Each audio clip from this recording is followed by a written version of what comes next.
Salam damai sejahtera untuk kita semuanya. Om Swastiastu, Namo Buddhaya, salam kebajikan, Rahayu. Kita berikan salam nasional kita, Merdeka! Baik, terima kasih rekan-rekan pers atas kehadirannya di kantor DPP PDI Perjuangan. Kantor ini menjadi saksi bagaimana bulan Mei adalah bulan perjuangan. Peristiwa terkait dengan jatuhnya pemerintahan otoriter Orde Baru ditandai dan mengawali semangat reformasi itu. Karena itulah pada kesempatan hari ini saya didampingi oleh Mas Jarod Saiful Hidayat selaku Ketua Steering Komite Rakernas kelima, kemudian Bung Boni Triana selaku anggota Steering Komite dan sejarawan partai yang bertugas untuk bagaimana sebagai bangsa besar kita berpijak pada sejarah yang benar dan menatap masa depan dengan penuh optimisme. Kemudian di sebelah kanan adalah Saudari Sally selaku Sekretaris Steering Komite dan paling kiri adalah Bung Seno selaku juru bicara partai. Pada kesempatan ini kami ingin menyampaikan beberapa hal, yaitu yang pertama, bahwa rapat kerja nasional kelima partai dengan tema Satyam Eva Jayate, kebenaran pasti menang, dengan subtema kekuatan persatuan rakyat, jalan kebenaran yang berjaya.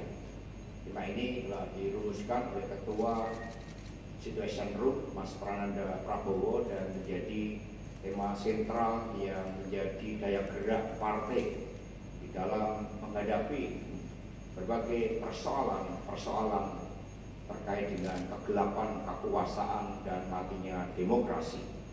Untuk itu, Rakernas diawali dengan menggelorakan semangat juang, api perjuangan nantak kunjung padam yang telah dimulai prosesinya pada hari Jumat tanggal 17 Mei 2024 dengan mengambil api abadi Merapen, Grobogan, Jawa Tengah.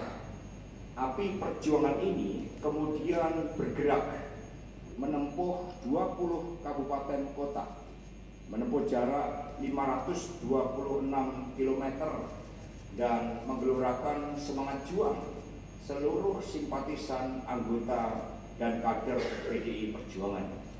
Api perjuangan nantak kunjung padam ini akan sampai di Jakarta pada hari Kamis tanggal 22 Mei 2024 dan besok pada jam 15.30 oleh para pelari maraton dan mini maraton termasuk saya akan membawa obor kebenaran tersebut, obor perjuangan tersebut untuk dibawa ke tempat rapat kerja nasional di Beach International Stadium Ancol bersama dengan seluruh komponen anak-anak muda dari PDI Perjuangan.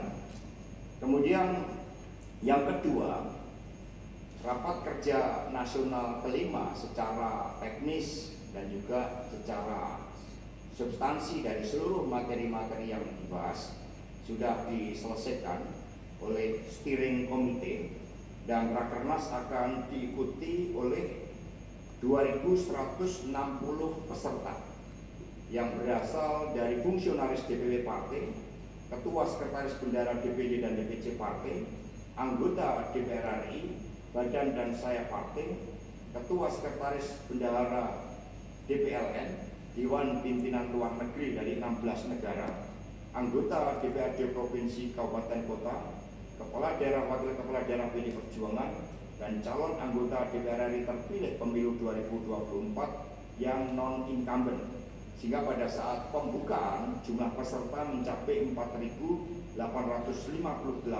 peserta.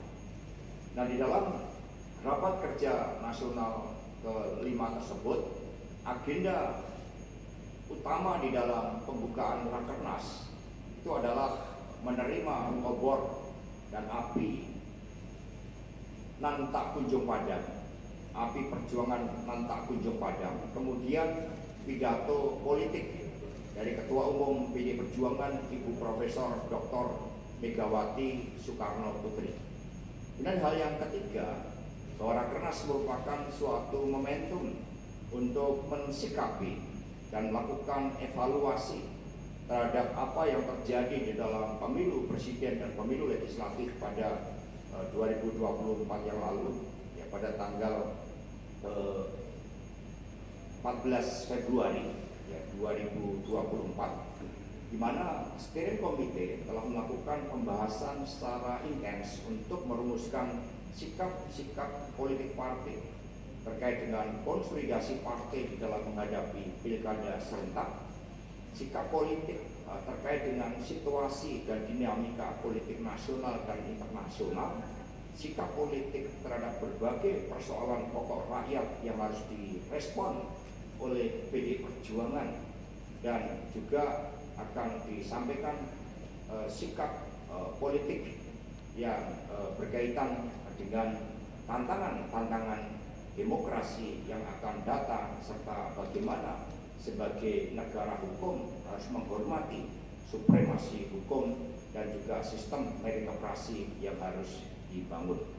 Di luar itu, rapat kerja nasional juga akan membahas berbagai hal-hal yang sifatnya strategis terkait dengan bagaimana strategi pemenangan pemilu kada serentak pada bulan November 2024 yang akan datang. Sebagai partai yang mengemban nama demokrasi yang berkarakter Indonesia, di dalam Rakernas akan juga didengarkan suara arus bawah yang disampaikan oleh DPC maupun DPD partai, dan suara arus bawah itu akan didengarkan oleh PD Perjuangan, sehingga terkait sikap politik partai, termasuk bagaimana di dalam mensikapi pemerintahan yang akan datang, tentunya harus dilakukan dengan mendengarkan seluruh elemen-elemen partai yang hadir di dalam rapat kerja nasional kelima tersebut. Nah, teman-teman pers sekalian, di luar itu partai juga mengadakan konsolidasi terhadap seluruh anggota legislatif partai di tingkat provinsi dan kabupaten kota, sehingga pada hari Kamis tanggal 22 Oktober juga akan dilakukan, Kamis tanggal 23 Mei juga akan dilakukan suatu BIMTEK, ya, BIMTEK, bimbingan teknis kepada seluruh anggota DPRD provinsi dan kabupaten kota. Ini sekaligus sebagai prakondisi terkait dengan pelaksanaan rapat kerja nasional kelima, mengingat ya seluruh komponen dari legislatif partai saat ini juga harus berjuang bagaimana menjadikan fungsi legislasi, anggaran, dan pengawasan di dalam menjawab berbagai persoalan pokok rakyat, khususnya di bidang perekonomian. Demikian dari kami. Mungkin ada tambahan dari Mas Jarod.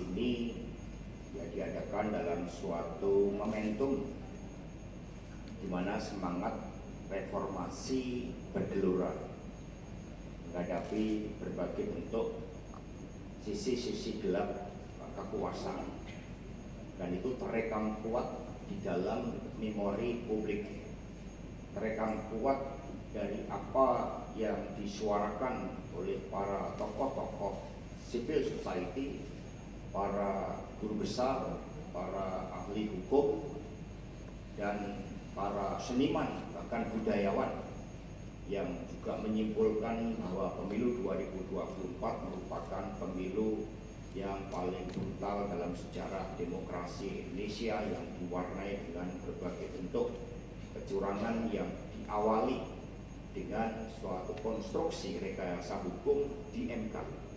Dan pemilu ini dalam sengketa Pilpres baru pertama kali ada dissenting opinion dari 3 hakim MK. Dengan spirit itu tentu yang diundang adalah mereka-mereka yang memiliki spirit di dalam menegakkan demokrasi hukum, menegakkan negara hukum, menegakkan demokrasi yang berkedaulatan rakyat.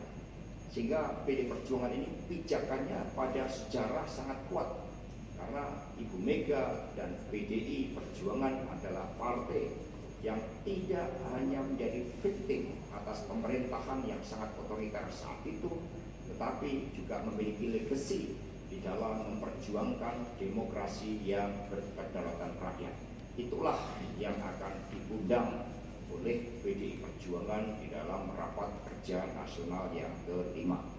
Kemudian yang kedua, sikap politik terhadap pemerintahan yang akan datang. Di dalam pembahasan rapat-rapat pendahuluan, termasuk melibatkan DPC dan DPD partai dalam rangka Rakernas kelima, DPP memberikan kesempatan bagi DPC dan DPD untuk menangkap suara arus bawah, suara anak ranting PAC dan DPC partai. Merekalah yang nanti di dalam rapat kerja nasional ini memiliki kedaulatan penuh untuk menyampaikan aspirasi. Sehingga sikap-sikap politik tentu saja juga akan melihat bagaimana problematika yang dihadapi oleh rakyat, bangsa, dan negara. Rakernas belum dijalankan, sehingga sikap politiknya tentu saja sebagai proses demokrasi harus menunggu pada saat Rakernas itu berjalan. Kemudian yang ketiga, terkait dengan pilkada serentak. Saat ini skala prioritas dari DPP PDI Perjuangan adalah memberikan kesempatan bagi seluruh kepala-kepala daerah yang incumbent, itu jumlahnya sangat banyak. Sebagai contoh dari Sumatera Utara, Toba, Batubara, Dairi, Nias, Serdang, Bedagai, dari Riau, Bengkalis, Rokan Hulu, Pelalawan, Kepulauan Riau, Natuna, Provinsi Jambi, Kota Sungai Penuh, Provinsi Bengkulu dari Bengkulu Utara, Sumatera Selatan, Bali, Musi Rawas Utara, Empat Lawang, Kota Prabu Mulih, dan seterusnya. Ada lebih dari 137 daerah yang saat ini menjadi skala prioritas bagi PDI Perjuangan untuk dikeluarkan rekomendasi terlebih dahulu, karena mereka berasal dari internal partai dan mampu membangun suatu progres, suatu kemajuan di dalam konsolidasi partai. Tahap selanjutnya setelah Rakernas, daerah-daerah yang memiliki political heavy seperti Jakarta, Jawa Tengah, Sumatera Utara, Sulawesi Utara karena posisi geografisnya, kemudian beberapa wilayah seperti Jawa Timur, dan beberapa daerah-daerah strategis lainnya akan dibahas. Rapat kerja nasional yang kelima tentu saja juga menampung seluruh masukan-masukan terkait dengan calon-calon yang nantinya oleh peserta Rakernas kelima akan dibawa dan dibahas di dalam komisi yang membahas tentang pilkada serentak tersebut. Strategi kerjasama dengan partai politik lain juga akan dibahas sebagai upaya untuk mengedepankan spirit gotong royong partai. Terima kasih. Silakan. Terima kasih, Bung Toir Siadan. Jadi Rakernas yang kelima ini kan sebagai pelembagaan partai. Rakernas 5 itu selalu dijalankan setelah pelaksanaan pemilu. Tentu saja ini melakukan evaluasi terhadap pelaksanaan pemilu, evaluasi internal partai, evaluasi posisi politik partai yang berada di dalam pemerintahan, dan kemudian tugas-tugas ideologis partai serta mempersiapkan agenda partai selanjutnya, termasuk konsolidasi dalam rangka pelaksanaan kongres yang akan dilaksanakan pada tahun 2025 yang akan datang. Ya, apakah ada kejutan? Ya, PDI ini sebagai partai yang terlembaga, sehingga segala sesuatunya terencana dengan baik, dan akar kekuatan PDI Perjuangan yang didukung oleh kekuatan Wong Cilik inilah yang justru akan terus-menerus digelorakan.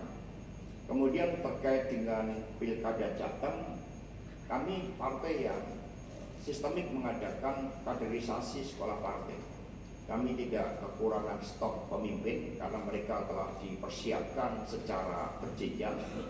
Begitu banyak calon gubernur dan wakil gubernur yang berasal baik itu dari tingkat pusat maupun juga dari kepala daerah dan kader-kader partai lainnya. Ini sedang digodok karena merupakan hal yang sifatnya strategis yang tentu saja nanti akan diumumkan secara serentak ya, sebagaimana yang terjadi dalam pilkada serentak.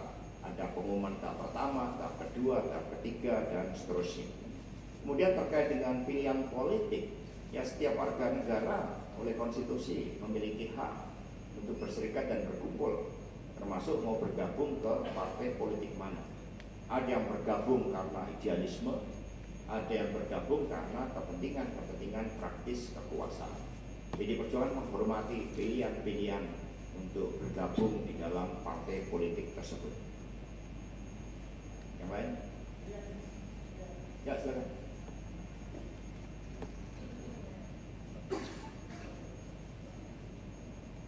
Khusus atas tidak adanya Pak Jokowi, karena partai ini didasarkan kepada kekuatan kolektif dari seluruh anggota, dari tingkat anak ranting, PAC, Satgas Partai, dan itu adalah sumber kekuatan partai yang menyatu dengan akar rumput.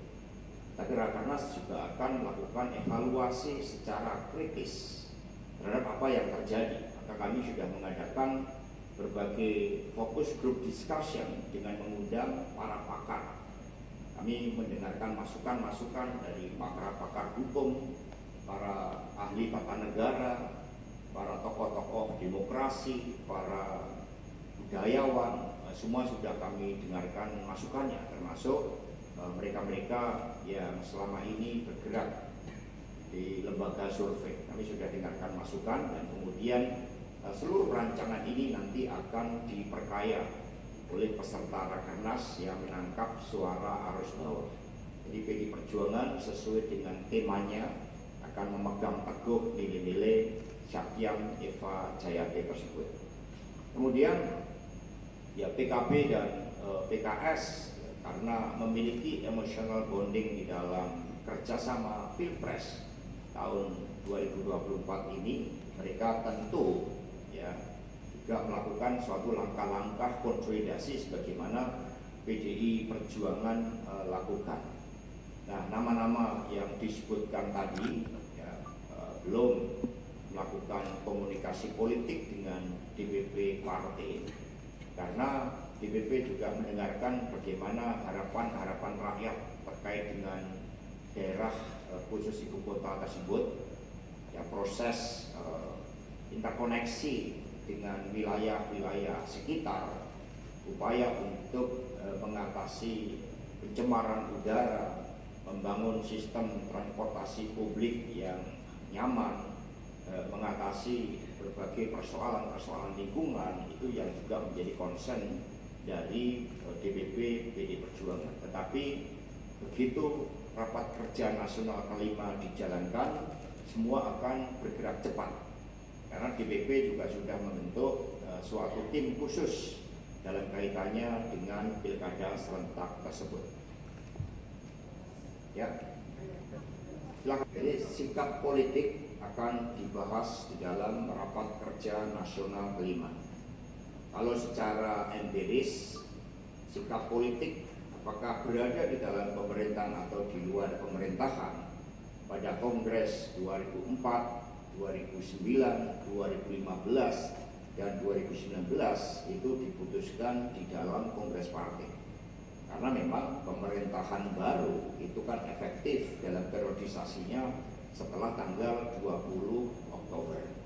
Nah, Rakernas dengan seluruh dinamikanya akan mendengarkan suara-suara dari peserta Rakernas tersebut. Dari situlah sikap politik akan diumumkan pada saat penutupan Rakernas partai. Kemudian Pak Ganjar dan Prof Mahfud ini secara periodik itu terus memberikan masukan, termasuk dalam rangka Rakernas kelima ini. Pak Ganjar sendiri kami undang sebagai salah satu narasumber di dalam FGD yang membahas tentang pilkada dan juga suatu visi misi dari pasangan calon yang akan diusung oleh PD Perjuangan, di mana visi misi tersebut diturunkan dari konsepsi pola pembangunan semesta berencana. Partai sudah memiliki platform dasar prasetya partai sebagai saripati dari seluruh keberhasilan para kepala daerah yang diusung oleh PD Perjuangan, termasuk Mas Jarod ini berkontribusi dulu di dalam merumuskan dasar prasetya partai, karena ketika Mas Jarod menjadi wali kota itu mampu melakukan reformasi birokrasi, reformasi struktur keuangan APBD untuk memperkuat belanja publik sebesar sekurang-kurangnya 60%. Prof. Mahfud sudah kami minta masukannya terhadap berbagai pandangan beliau terkait dengan reformasi hukum, berbagai agenda-agenda legislasi yang nampaknya syarat dengan kepentingan politik, seperti revisi Undang-Undang MK, revisi Undang-Undang terkait dengan pembahasan Undang-Undang penyiaran, dan juga Undang-Undang Kementerian Negara. Sehingga secara periodik kami mengadakan pertemuan dengan Pak Ganjar dan Prof. Mahfud yang secara khusus diundang oleh Ibu Megawati Soekarno Putri. Kemudian sikap yang ditunjukkan oleh Pak Ganjar Pranowo itu adalah bagian dari suatu sikap yang menjadi pembelajaran yang baik di dalam demokrasi kita, bahwa secara pribadi Pak Ganjar sebagai calon presiden tidak menjadi menteri dan bergabung di dalam kabinet yang akan datang.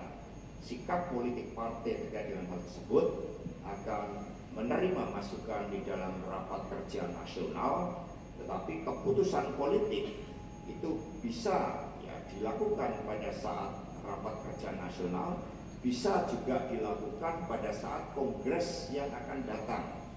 Kalau belajar dari kongres-kongres sebelumnya, karena ini merupakan hal yang sangat strategis, itu rata-rata ditetapkan di dalam kongres, tetapi rakernas yang mengemban nilai-nilai demokrasi tentu saja akan melihat sense of urgency dan sense of priority terkait dengan sikap politik partai.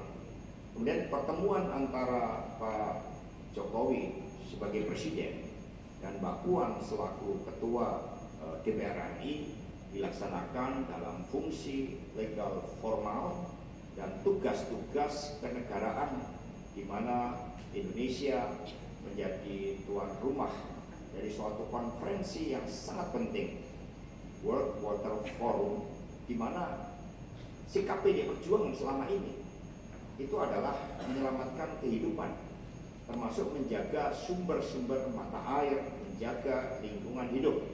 Itu suatu konferensi internasional yang senafas dengan ideologi partai dan juga selama ini menjadi concern dari PD Perjuangan, sehingga kami banyak dicatat sebagai partai yang melakukan perawatan sungai, membersihkan sungai, menyelamatkan sumber-sumber mata air, melakukan penghijauan, dan itu menjadi bagian dari kultur yang dibangun partai. Terima kasih. Nah, dibahas, tetapi artinya ketika nama Pak Ahok terus-menerus ada yang menyuarakan, itu artinya kepemimpinannya diakui, ya, termasuk Pak Jarod Saiful Hidayat ini.